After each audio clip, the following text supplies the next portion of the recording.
ET now joins us now. Swami sir, good morning. Thank you for joining us. Yes. Could it be long peace for Middle East finally, or what we have seen in last 48 hours, 24 hours is just posturing, nothing more and nothing less? I would say that, what is happening is astonishingly positive. Just as we thought you're getting into a war, you are actually getting into a peace. You're getting out of the war. We have an unusual situation now where there is in effect a ceasefire in Ukraine, Kyiv. There is a ceasefire foreseen over Israel and Iran.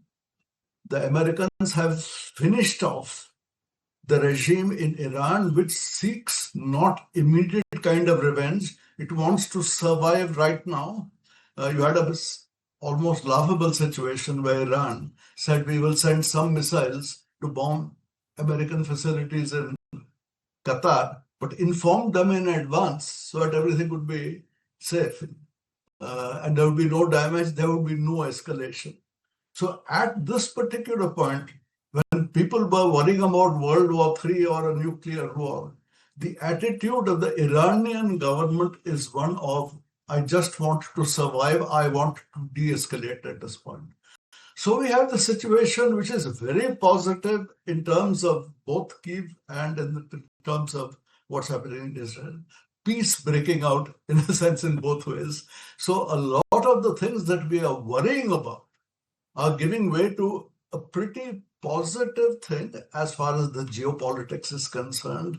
It does not look as though, far from being anywhere near the worst case scenarios, we are moving towards some pretty good case scenarios as far as the hostilities are concerned. And of course, shall we say, the India-Pakistan also. So India-Pakistan, Iraq, Iran, Russia, Kyiv, everything settling down at this particular point. It's a very, very surprisingly positive outlook right now. Will be the eventual winner of this entire so-called geopolitical adjustment?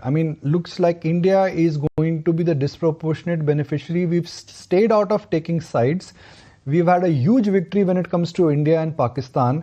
And given what is happening in terms of geopolitical tensions, it's US versus China, one side is Russia, India is neutral and the biggest beneficiary. India is in a sweet spot. It's more than that. The actual performance of the last two financial years, if you look at it, 2023-24, which has been revised upward to 9.2. When that happened, a lot of people sneered and said this is because of an extraordinarily low GDP deflator. Granted, that was the case. But if that was the case, then we should have had just the other way around in 24-25. And therefore, 24-25 would should have come down. So the proper thing is to take the average of the two. And if you take the average of those 2 years, it is 7.8%. So it is nowhere near the 6.5% that Mr. Anant Nageshwaran, Chief Economic Advisor, is aiming at. It is far, far above at a time when the overall global situation has been very tough. So I can only say that it is not just India's prospects, the India actual performance now in the last 2 years on the basis of the latest data looks so exceptional that there is a case for optimism in this year too, that we will exceed the kind of targets being put. On the other hand, the chance of a recession in the USA remains.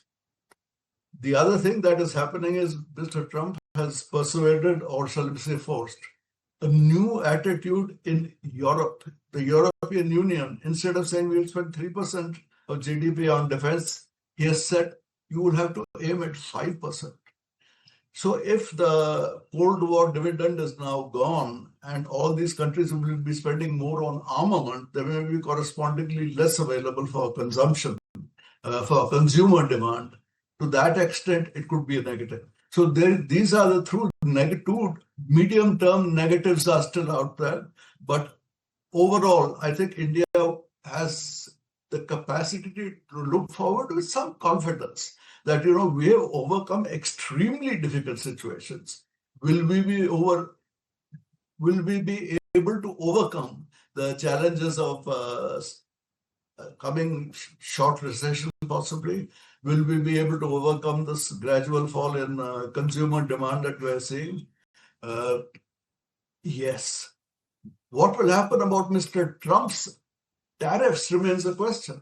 I mean, this new deadline is coming up of the 90 days. What happens after 90 days? Will the reciprocal tariffs come back? Will they go up? Will they go down? We have a new situation in the USA where some courts are beginning to take note of, does Mr. Trump have the right as president just to declare that on the basis of national emergency, I'm going to raise these tariffs across the board? Because one American court has held that while you can do specific things like, okay, aluminum or steel is a priority, we'll do it. To do something like 10% across the board, that is not an emergency action. So let us see what happens. The courts also may be able to stop some of the worst actions that Mr. Trump has threatened on the tariff side. We are getting close to that 90-day deadline. Let us see. But as I said, the overall situation, I would say, is looking much, much rosier than I would have said 1 month ago.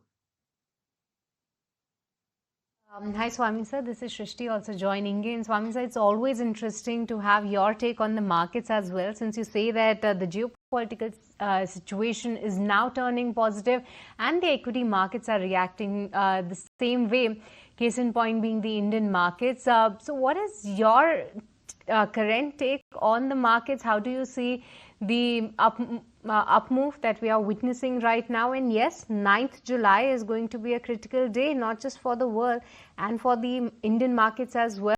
How are we heading towards that? Yes, I said that's one of the big things that we don't know about. And if you get a return to that high Trumpian reciprocal tariffs, that will be a negative. But as I said, there are two things. Trump is negotiating very hard to try and get a number of results. And he will certainly announce some results and say, victory. He loves to announce victory. So a certain amount. But as far as I can see, the European Union is in no hurry. They're saying, no, we are not going to just give way. We're going to take our time. We are going to push our things that they are very much against these import duties on steel, aluminum, and on cars especially. And of course, there is an issue now, which is going to be a big one, of whether or not Europe can continue to tax what we in India call the Google tax. The tax on the basis of tax the biggest American MNCs on the basis of revenue and not of profit, because they're shifting the profit to offshore havens. So we'll do it as a percentage of Google. So that is very much a thing coming up. And the Europeans feel that this is one thing we have in our hands, which can be used as a lever to get Mr. Trump's tariffs down. Let us see that happens, and let us see how long that takes. I think the EU is prepared to fight well beyond the 90 days. India has been, I think, in a mood to give in. But as I said, I've always said India should also be fighting on. Because, I do not think these tariffs are going to incommodate us so much. But let us see. At the end of it all, while the United States is an important trading partner, if it goes down, there are ways around it. One thing that we have seen very clearly is that the international trading system has been extremely good, that if there is a high tariff on one country, you send it out, God knows to which haven, on what kind of invoice, but you are ultimately able to export it to the USA or some other desired country through a third party. The world seems to have been extremely successful in that. And let us see whether it is equally successful in the case of the reciprocal tariffs. All eyes are, of course, going to be on that July 9 deadline. But so when we interacted with you during the RBI rate cut recently, I remember your stance on liquidity. Now we're hearing that the RBI is also going to be holding a VRRR auction very soon. Do you believe this is a sign of a liquidity bubble at all? Because on one hand you have front loading, on the other hand you have the VRRR auction. RBI. Look, I will simply say this. The RBI, either on the basis of instructions or on the basis of Mr. Malhotra's mood, is an interest rate cutting move right now. You can certainly justify that if you think that there is a coming recession in the USA, which will pull down the world economy. You can say that, at the time when the world is going to be going into an era of somewhat deficient demand, why not try and pick it up by having a more aggressive monetary policy, pushing, in the sense of pushing rates down rather than pushing the rates up. Mr. Powell in the USA is not so keen. Mr. Powell in the USA is very clear that he sees significant chances of inflation coming out of Mr. Trump's tariffs. And therefore, I think there is a hold on interesting rate there. Now, let us see. We tend to pretend that we have an independent monetary policy and we can set interest rates. But at the end of the time, if there is too much of a gap between the American trend and the Indian trend, you will find that will lead to huge movements in the capital markets, and then the RBI is likely to shift. So let us see. I think if the Fed remains conservative on its interest rate now, that I think may act as a brake on Mr. Malhotra's inclinations.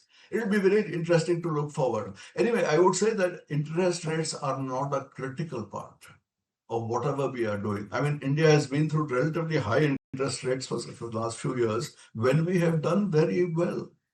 So it is not the case that India is unable to cope with high interest rates and that they have to be brought down in a hurry. It's not essential. We have managed to do quite well. So let us see. I have a feeling that Mr. Malhotra, or shall we say the RBI, cannot become very aggressive in cutting interest rates if the Fed is not doing so in the USA. Swami sir, always a delight. Thank you very much for joining us. Your thoughts made all the difference on the show. Okay, thank you.